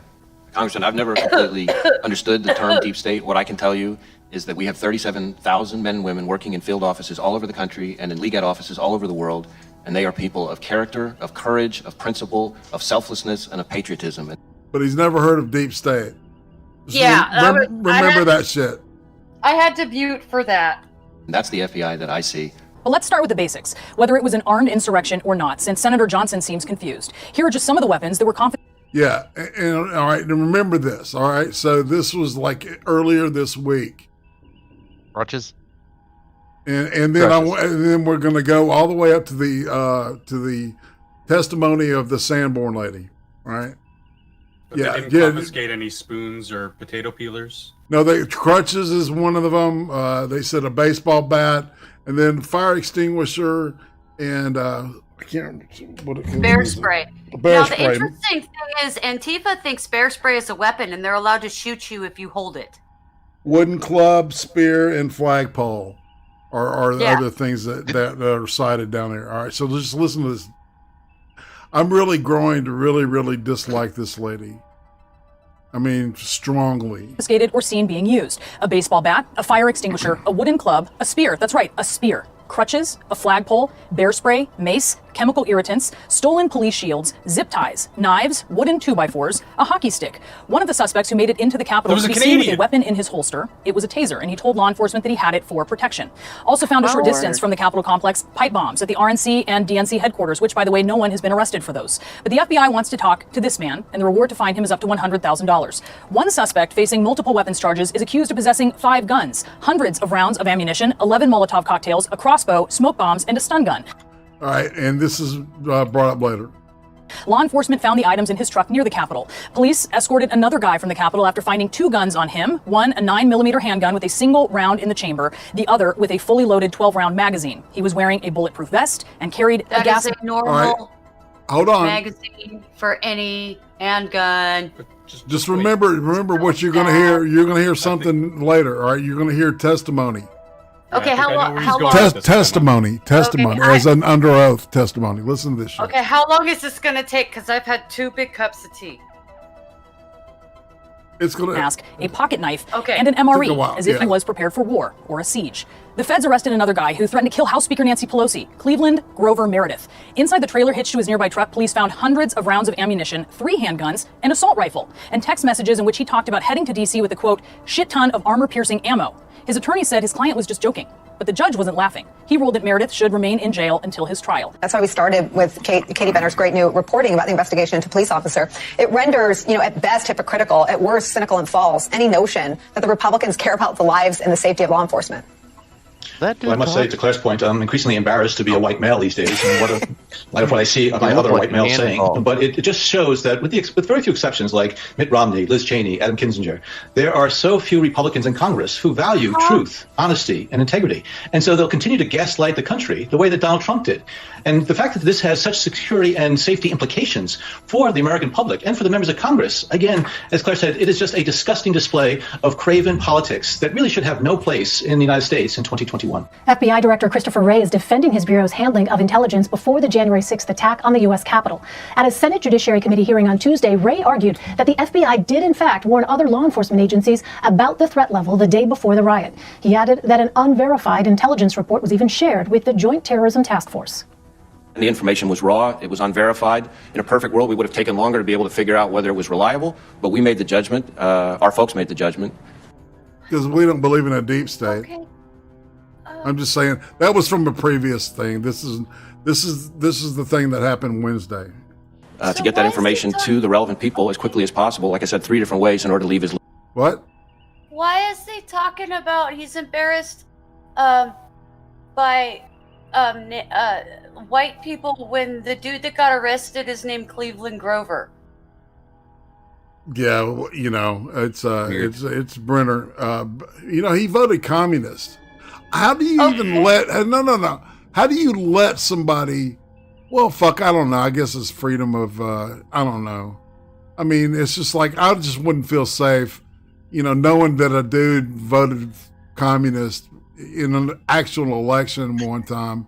I don't think I would be comfortable with him running the CIA. But then again, that may be illegal. I don't know. What's the deal? What do you think, Roasted? I try not to think it hurts. I feel you. All right, well, let's keep rolling, all right? Little as possible to chance. Now, I didn't see the report myself even until after the 6th. But the way in which it handled, at least as I understand it, strikes me as consistent with our normal process. So far, more than 300 people have been charged with federal crimes related to the insurrection. When asked about the ongoing danger posed by homegrown extremists, Director Wray said this about the most dangerous threat. Racially motivated violent extremism, specifically of the sort that advocates for the superiority of the white race, is a persistent, evolving threat. It's the biggest chunk of our racially motivated violent extremism cases for sure. Okay. And racially motivated violent extremism is the biggest chunk of our domestic terrorism portfolio, if you will, overall. I will also say that the same group of people we're talking about have been responsible. Things happen. Might have to check whoever was asking in the chat about what troops are in DC. Currently, I know it's the Michigan Reserves that are there, and Whitmer. Witless. I've got a piece on that coming up too. He's back. Okay. Yeah. Well, then we'll wait for that piece. But yeah, as far as I know, it's just Michigan Reserves there. There may be more, but they're Whitmer's people. Only the ones that have gone through the purity test, of course. Of course. Can't have any wrong most names. lethal attacks over the last, say, decade. And today, the FBI Director Christopher Wray testified that it went out in 3 different ways. One was via email to something called the Joint Terrorism Task Force. That is the JTTF. It's like a fusion center with local, state. We're dumb enough to leave them on a table, and that guy picked them up, so they couldn't be used. Jesus. What? Well, I know it's not a weapon. Zip ties so being there's weapon. that picture with the guy in like some tactical vest, and he's got all the zip ties like hooked on his pants. Those were left by the Capitol Police on a table, Oh, wow. And that guy just picked them up, and he was quoted as saying that I picked them up so that the cops couldn't use them on us. Okay, no, Yeah, Tater, no, you're no. totally fucking wrong. Think the about name it. Ming is not an American name. It is not something you are going to find in America. It is not racially specific. It is based on the language from where you come from, or it is a long line of people being named after a specific person, like George Washington Carver, or Grover Cleveland, or Grover Cleveland was white. I know, but everybody I've ever met named Grover Cleveland since then has been black because he was an icon to Black America. You're not wrong. And then, of course, there's Grover, who's blue. Semantic is semantic, and it doesn't really matter. My point was, it's not a typically white name. Why are they not showing the faces of any of these people? Oh, because they know. Mm-hmm. Because they want to push the white supremacy narrative when everybody, damn near everybody that they found is racially ambiguous. That's in trouble. Sort of like the recent uptick in anti-Semitic violent crime and anti-Asian violent crime. Yeah. The aggressors are typically of a certain persuasion, and I'll just leave it at that. All right, let's roll. But you never see them on in this camera. case, it also included the Capitol Police and the DC Police, so they had access to it via email. Then he said there was a verbal briefing at one of the command posts, and then lastly he said it was posted to a law enforcement portal online for which there is national access. What he didn't say is that somebody actually picked up the phone and said, this could be important information relating to January 6th. It's a single thread, it's unverified, but it's warning that people who go to the Capitol should be, quote, ready for war. And that, I think, is what left lawmakers today somewhat aghast, if you will, because that would seem to be a common sense step to take, given what the security posture was already here in Washington. I mean, Catherine, I'm just wondering if part of the challenge here is just sort of sifting through the volume of data and information that people are now, because of technology, able to collect on multiple fronts that perhaps wasn't necessarily the case, 20 years ago about the possible potential threats that are out there. Well, this is, I think, perhaps one of the greatest challenges for federal law enforcement is that there really is, I've said it before with you, this tsunami of information, especially through social media. And as Director Ray testified today, it's hard to know who's just aspirational, so who's thinking about violence, and who actually has the tools to carry out a violent act. But all of that being said, what I've heard from my law enforcement contacts is that there has developed a culture in some circles where there's almost the oversharing of information. So then it makes it even more complicated to understand what really ought to have your attention and what really can be dismissed. And I think the greatest sort of challenge in this particular case is that you had a raw piece of intelligence. It was not a finished product, which is sort of a higher threshold in terms of credibility, and it came after hours on the night before the January 6th rallies that ultimately led to these riots. So timing was a problem, and I just go back to this very simple idea of someone actually picking up the phone and saying, "Hey, I think this could be important in light of what you're expecting tomorrow." So it's disappointing in that respect. Catherine, at Tuesday's hearing, opening remarks from Republican Senator Chuck Grassley gave voice to what a number of Republicans have said, that the threat of left-wing radical groups like Antifa is understated. What did Director Ray say about that? This was really the first time I think I've heard Director Ray delineate the status of what appear to be criminal investigations into the violence that occurred last summer in Seattle and also in Portland, Oregon. He said that there are ongoing investigations into the tactics, the logistics, the coordination, and the financing of that violence. But what even just looking through the court record, is that we have not seen the same sort of tempo of activity in terms of bringing criminal cases there as we have seen for the January 6th riots. But again, no shit, huh? This is the asymmetry with this shit is ridiculous. How many people died over the summer? Oh. From what? The Antifa riots? Yes. The BLM riots? BLM, Antifa, all the motherfuckers together. Looting places.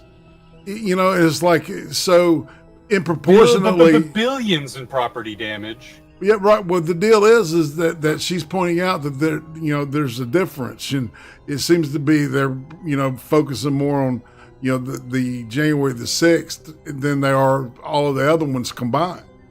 Yeah. So and where you didn't see that other stuff on CNN, on MSNBC, unless it was the mostly peaceful protest memes. You got a little snippet here and there. You had to go to things like Twitch and YouTube live streams, right? Exactly, to actually see the shit that was going on, and it was some live streams mind blowing. Exactly. All right, let's keep rolling. I have an answer for you real quick. According to Google, 19 plus people have been injured or died at these riots during the summer. 19? That seems low. Yeah. Yeah. Over the rest of them died from the arrested. coof, right? Wink, wink, nudge, Right. nudge. Right. It is Google, so take that. Exactly. Fuck that shit. I don't believe it. fucking believe that. It says 32 murder. There's 32. maybe 19 in Chaz alone. Yeah. Right. Yeah, no shit, man. That's exactly right. Oh, dude. So that, oh my God. They're kind of apples and oranges. Let's But keep what we rolling. heard from Director Ray is that they are also, the violence from last summer is also being investigated by the Bureau. Well, there are lingering questions about the death of Officer Brian Sicknick from injuries he sustained during the Capitol riot. Did we learn anything new, Catherine, about the events surrounding his death? Well, we learned a little something, which is that the FBI director said that because of the nature of the ongoing investigation into Officer Sicknick's death, he could not disclose or confirm what they knew about the cause of death. But I think you need to see this in a broader context. It was just on Friday that we confirmed here at CBS News that in recent days, the FBI has come into possession of a video that was taken inside the Capitol complex on the day of the riots. And they were able to blow up that video and get a really clear facial shot of an individual who could be seen in the video calling for the use of bear spray and then apparently using bear spray on a large group of individuals. And it was described to me by a law enforcement source as a key suspect of interest in Sicknick's investigation, and also whether the bear spray was a contributing factor to Sicknick's death. What has my attention, though, is that we're now several days past Friday, and there hasn't been a public release of that image by the FBI, and I understand there's a pretty significant internal debate as to the merits of doing that, and if it does happen, to what extent the individual should be tied to the Sicknick case. Yes, ma'am. Happy to. You think about that. Right. All right, let's keep rolling. All right, this is the testimony I was talking about. Sanborn. And she's underneath Director Ray. Do so. I think the key here is, and I think my DHS colleague mentioned this, is the intelligence we had articulated that we knew people were coming to the DC area. We knew there was a possibility they would come armed and potentially have conflict amongst themselves. What we lacked, and I think you heard this last week from all the folks that testified as well, none of us had any intelligence that suggested individuals were going to storm and breach the Capitol, and that was the intelligence that we lacked. Yeah, none of you guys had any I appreciate the intelligence. comment, and I think that's what this committee has to look for and make a determination whether there was, in fact, adequate pre-question, pre-interest, and there is a record. All right, this next guy's the one I want to focus on. Thank you. Senator Johnson, you're recognized for your questions. Thank you, Mr. Chairman. Before I get into my line of questioning for today's subject, Ms. Solis, Smyslova, I received, when I'm sitting here in the hearing, a press release from Capitol Police that said that we have obtained intelligence that shows a possible plot to breach the Capitol by an identified militia group on Thursday, March 4th. Is that a threat that you're aware of? Senator, we issued a bulletin last night, co-authored with the FBI, about extremists discussing March 4th and March 6th. Is that what you're referring to? It's a joint intelligence bulletin we released last night around, it was very late, midnight, I think. Yes. Released it about midnight. Why? Last minute shit, maybe? Trying to get it under the radar.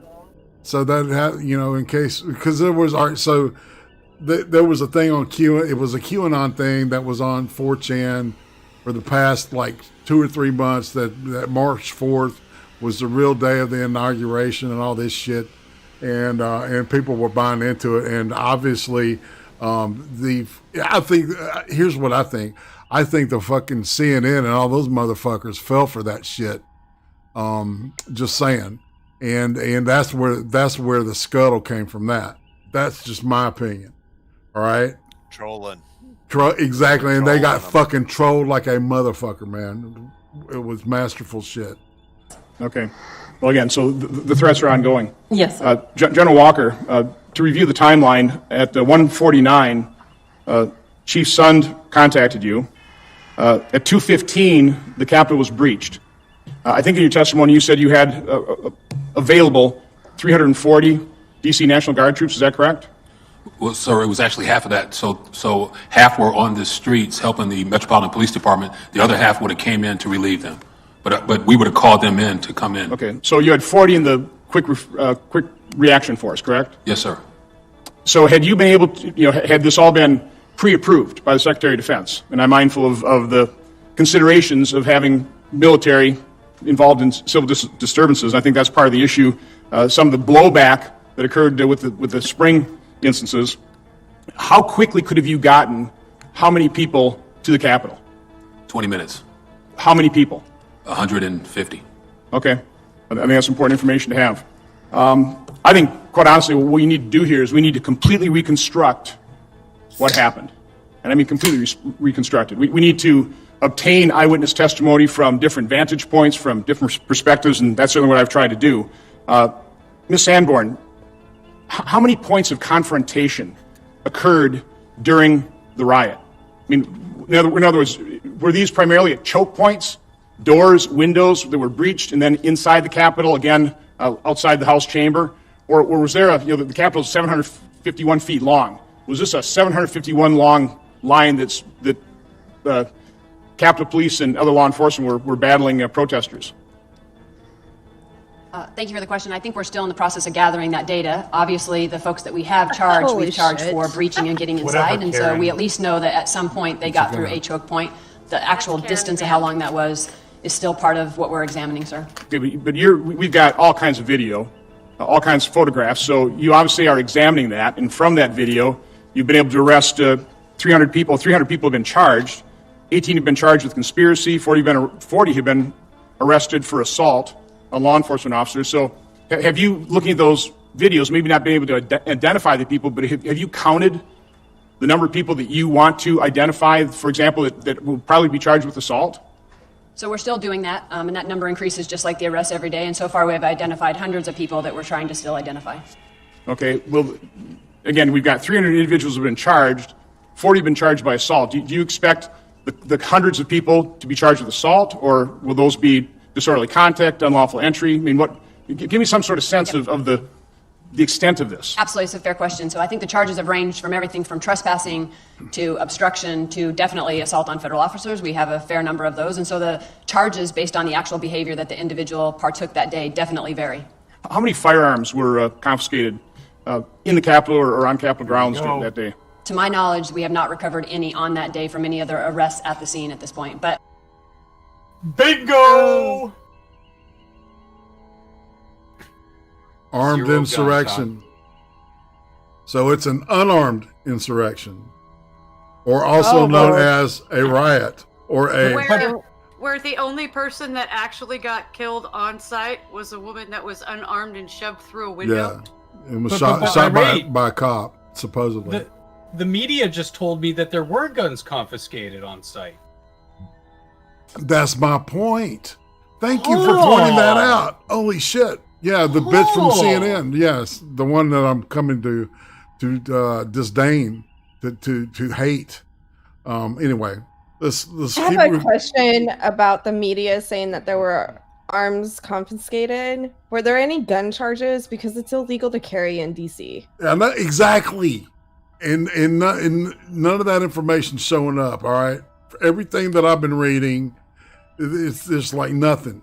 I don't want to speak on behalf of Metro and Capitol Police, but to my knowledge, none. So nobody's been charged with an actual firearm weapon in the Capitol or on Capitol grounds? Correct. The closest we came was the vehicle that had the Molotov cocktails in it, and when we did a search of that vehicle later on, there was a weapon, but... How many shots were fired that we know of? I believe the only shots that were fired were the ones that resulted in the death of the one lady. Oh my God, you won't even say her name? Yeah, no shit. That's pretty pitiful. Okay. Well, again, I appreciate the chair's comments about a bipartisan, nonpartisan investigation here, seeking out the truth. That's what I'm trying to do.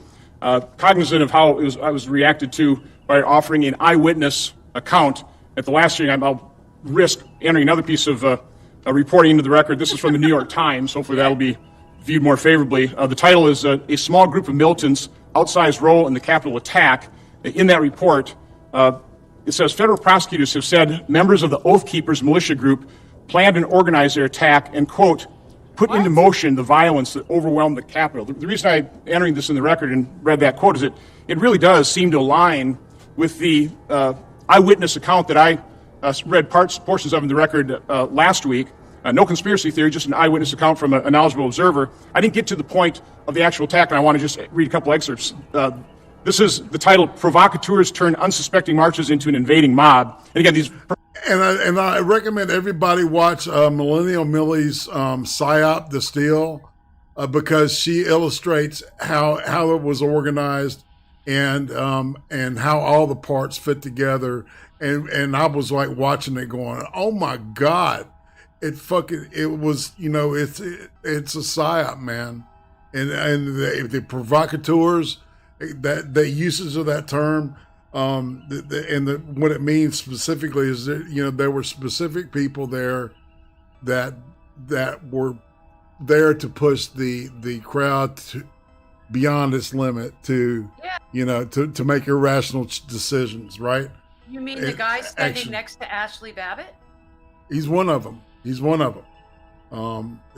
Dude, I'm telling you, I was blown away. And if y'all want to, I can watch this with y'all like tomorrow afternoon or evening or something, because it's worth watching. All right.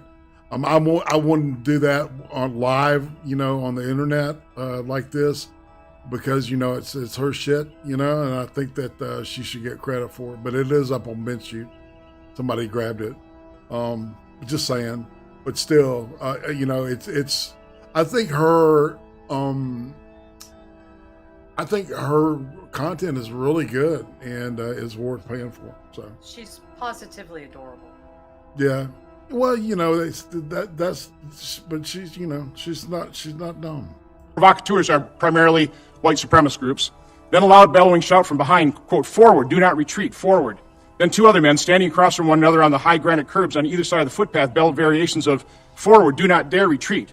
Some made direct eye contact at people and pointed directly at them as if trying to psych them into submitting. A third man standing on a chair also shouting "Forward," reached down and grabbed me by the shoulder and barked, "Don't retreat, get back up there." It wasn't an expression of enthusiasm or solidarity. It sounded like a military order. And it wasn't from a wild-eyed kid. This guy was probably in his 50s. He looked furious with me. Nobody seemed aware the Capitol was physically under attack. The tear gas caused pandemonium. But there was still no stampede, and people helped create or widen paths to allow others to leave the area. Then from the north, a column of uniformed, agile younger men walked briskly, single file toward the inaugural stand. They came within 2 feet of me. Their camouflage uniforms were clean, neat, and with a pattern I couldn't identify. These were the disciplined, uniformed column of tactors I had seen. There were a good 3 dozen of them moving in a single snake-like formation. They were organized, they were disciplined, they were prepared. We're taking the Capitol, the first or second announced. You're going to get arrested, someone called. Ms. Sanborn, does that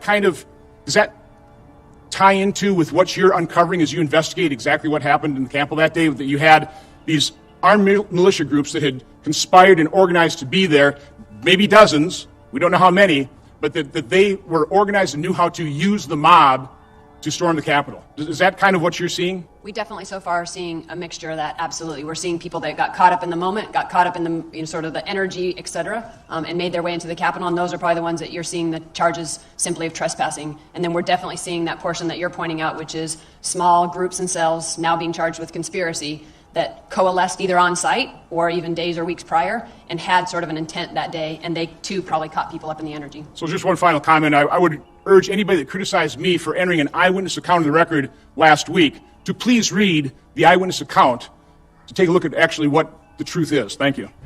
Security around the Capitol is being ramped up yet again. Police say they're aware of a fresh threat, a potential repeat attack. So help you God. It comes as defense and intelligence officials offered new explanations as to what went so wrong on January 6th. At 1:49 p.m., I received a frantic call from then Chief of United States Capitol Police Stephen Son. Chief Son, his voice cracking with emotion, indicated that there was a dire emergency at the Capitol. The head of the D.C. National Guard says within 20 minutes of that call, he could have made a difference. We could have helped extend the perimeter and help push back the crowd. Pentagon took 3 hours to get military back to leaders him. wanted to know more about what the troops would be doing on the ground. But Major General William Walker says there were other reasons for the delay. The Army senior leaders did not think that it looked good. It would be a good optic. They further stated that it could incite the crowd. Last June, to deal with anti-racism protests, Walker says there was no such resistance. Were you able to... All right, so they were worried about how that would look. So the optics. Right. They were worried about the optics. So why? Why would you worry about those optics? Because the military guarding the Capitol building looks like a military coup. National Guard showing up to break up riots in cities across the nation that aren't the national capital doesn't look quite as much like a military coup. But if you've got armored military vehicles, given the situation, though, I think given the situation, with it's like the possibility of Antifa showing up and it becoming a fucking fire, a fist fight, extravaganza. That wouldn't, at this point in time, wouldn't have mattered. I don't know.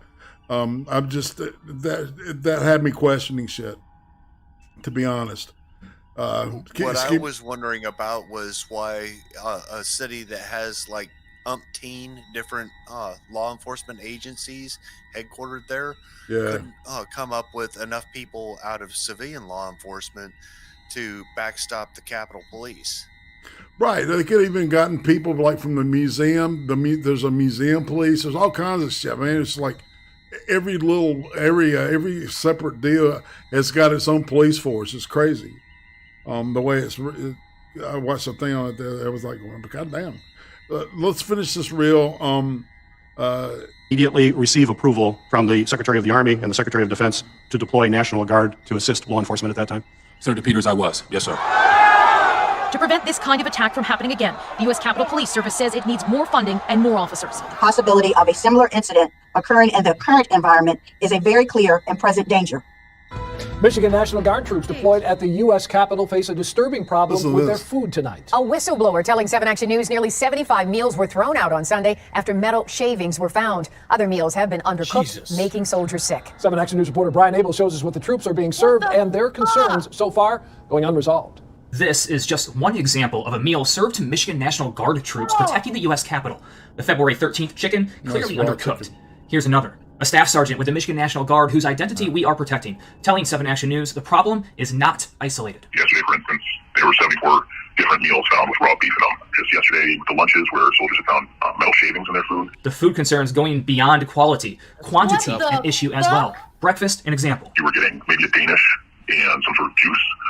And then we had certain days where it was clearly a dinner roll and Sunny D's. After undercooked food sent more than a dozen soldiers to sick call, some to the hospital, the concerns, the staff sergeant says, went up the chain of command. Then there was a change on the boxes being delivered. They said, all right, well, we're going to make sure that we spot check them. And we're also going to have them start adding temperatures to it. At 140, you cook that chicken, undercook it to 140. And now you're telling us that it's 30-minute drive. But these meals are, and this is what they say on the little placard that's down there, it's good for 4 hours. Well, no, it's not. It wasn't good from the start, and now it's had hours to become even more dangerous. In an update after yesterday's alleged mishaps, we are told soldiers are now being given MREs, those military dry meals, for the next handful of days. Now, Governor Whitmer's office has been notified. She has called the acting Secretary of the Army, calling these conditions, the situation, unacceptable. Representative Brenda Lawrence's office is also involved in this. She says that she will go have meals with military members, the Michigan National Guard, this upcoming week to get an idea of the situation herself. She also plans to talk with the Armed Services Committee that oversees and has oversight of this whole situation. And we've also been in communication with the Michigan National Guard today. We will have any updates that they provide on WXYZ.com. For 7 Action News, I'm Brian. All right, that's the end of this package, okay? WXYZ is hard to take seriously, but they just... Whoa! Sorry. Go ahead. No, it was just angry. Pow! Whoa. No, just recall them. Nobody should allow... They're after this and the whole sticking them in a fucking basement in the parking lot. Whoa. Where'd you go? There you are. I need it. All right. We'll just...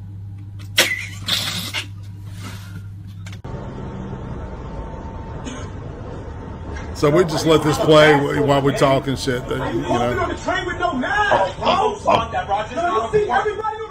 Somebody was looking at somebody's Nikes. No, he coughed a little bit. Ow. Because he We're smokes. talking about a mask, yeah. Oh, I hack like a motherfucker sometimes. I get it. I love the looks I get when I cough. Yeah. I'm in the grocery store and everybody's like, "Oh my god, I'm clean." Our gas station over here that I frequent, right? The dude employees in the don't even wear without the masks. mask is going to have the advantage because he can breathe. Mm-hmm. Whoa.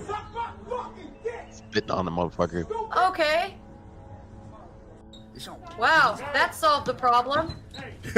Sure did, didn't it? Uh-oh. This looks like a high school fight, but definitely isn't one. I don't think. That's Maybe it a high is. school fight. I was gonna say, I see lockers. Uh-oh. Whoa. He almost made contact. Oh, he's dead. Junior college. Fucking just filming it. Come on. The guy had his hands up. Come on. He didn't even get a hit in. Come on, the guy just laid down. It's fine. He's social distancing. I like that guy. He's funny. Look at all the skinny pants. Wrestle, wrestle. Real good. Wrestle, wrestle. Wrestle is less entertaining. And these kids are getting so tall. Yeah. It's My like not youngest kids, but is everybody. 5'1" and she's barely 9. My oldest are both 5'9" and 5'10" now. My girls. My mom's gonna come out here and slap me, but she's 5'4". Well, I'm 5'7", so. But no, my girls are. This is Myanmar. Yeah. Oh, these have been Square. brutal. What's the dust up going on in Myanmar? I can't find anything that's actually explaining what's going on. It's all hyperbole and like really It's misrepresented. racism. It's racism. It's, They got it's some white pure cops. propaganda. Yeah. Why does this feel like it's not punk enough?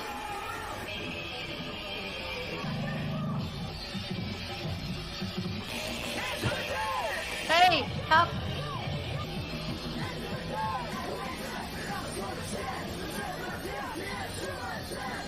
This is awful. Listen, Smidge. What were they saying? I'm the baddest motherfucking midget in the game, and I'm gonna take Bad. that belt from you. Yeah. I've been doing this for 20 years. I googled your name, and all I saw was a bunch of fake, wannabe WWE. Did you hear what he said? What the other guy said? Listen to this shit. O'Connor, also known as Smidge the Doorman. Listen, Smidge. I'm the baddest motherfucking midget in the game, and I'm gonna take that belt from you.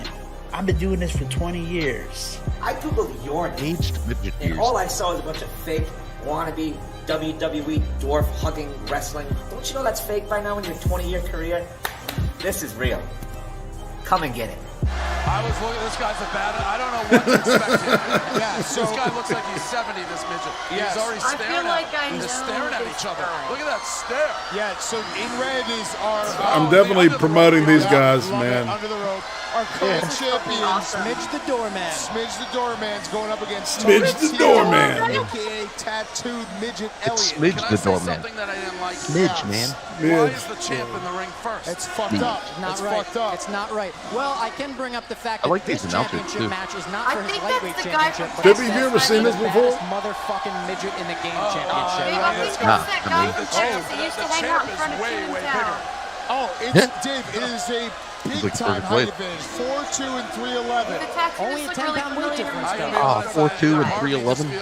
Here Jeez. we go. This is the most electric And look, thing in he's all got of sports. BMFM on his gear already. He's Battle of the predicting a win here. This is the most electric thing in all swear of I sports. Yeah, homunculi. Line up. Smidge runs that signature running style. It was electric last time. And here Maybe we saving go. it for the third round.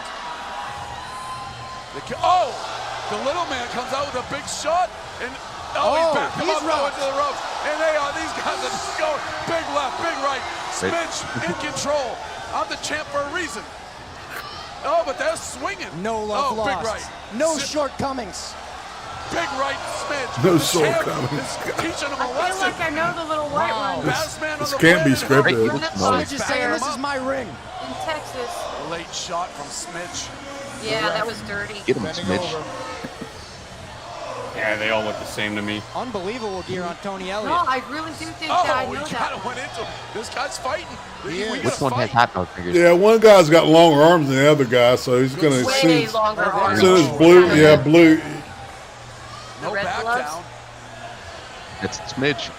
Do you think if Za walked Body in the shot ring, the they just hell out walk of him. out? Oh, Okay, that was an illegal hit. That was dirty as fuck. That was an illegal hit. Well, he was already down. Rabbit punch. Unreal. Yeah, back They're of calling the it, saying. too. It hit me in the back of the head. You know Slammed what? his head into the ring. As a It's fight fucked. guy, I hate to say this, but that's what a bad motherfucker does. That's the epitome No, of a bad it's not. motherfucker. That's a dirty fight. It's dirty, man. That's a rabbit Let's see a punch. replay there. Dude, that was ridiculous. That was illegal. That was overkill. Here it is right here. Oh! He held him still With for his a forearm. second. He hit him with his forearm, Executioner man. style. Yeah. That's not right. That's not right. Crowd's kind of Caught him, booing. held him, and then I wonder, slammed his can head they into the see ring. this on the Fuck. screens? Are they Oh, getting Boo.